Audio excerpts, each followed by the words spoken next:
ఇది వైఎస్ఆర్ కడప జిల్లాలో వీరపునాయనపల్లి మండలంలో ఉన్న ఒక చిన్న గ్రామం తలపనూరు. ఒకప్పుడు నీటితో కళకళలాడిన ఊరు ఈరోజు మాత్రం తన గతాన్ని మౌనంగా గుర్తు చేసుకుంటోంది. తలపనూరు గ్రామానికి ఆనుకుని ఒక చెరువు ఉండేది. ఆ చెరువు దగ్గర పెద్దబాయి, సుద్దబాయి ఉండేవి. ఆ పెద్దబాయే నుండ వచ్చే నీరే వరి పొలాలకు ఊరికి ప్రాణం. పూర్వకాలంలో ఒకసారి భయంకరమైన కరువు వచ్చింది. వర్షాలు లేవు, వరి మిగతా పంటలు ఎండిపోతున్నాయి.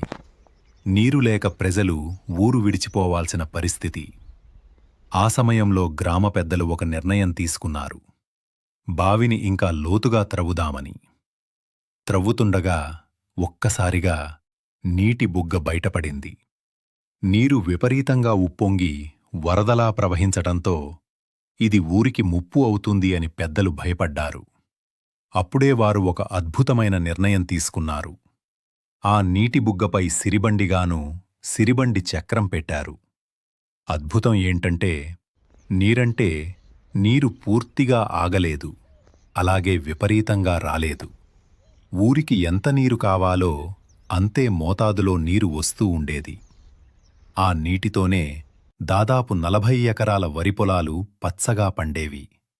తలపనూరు సమృద్ధిగా ఉండేది. ఈ బావిని గ్రామ ప్రజలు దైవ అనుగ్రహంగా భావించారు.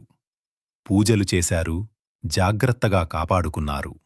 కాని ఈరోజు ఆ పెద్దబావి పాడుబడిపోయింది.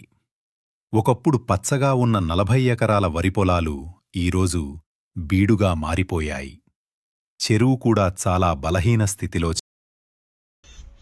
నీరు లేక వ్యవసాయం లేదు, వ్యవసాయం లేక గ్రామానికి జీవం లేదు. ఇది కేవలం ఒక బావి కథ కాదు, ఒక చెరువు కథ కాదు. ఇది మన పూర్వీకుల జ్ఞానాన్ని మనమే మరిచిపోయిన కథ. తలపనూరు లాంటి గ్రామాలు మళ్లీ బతకాలంటే మన చెరువులు, మన బావులు, మన చరిత్ర మళ్లీ జీవించాలి. నీరు ఉన్నప్పుడు విలువ తెలియదు, నీరు పోయినప్పుడు జీవితం ఆగిపోతుంది. మీ రామమనోహర రెడ్డి, తలపనూరు.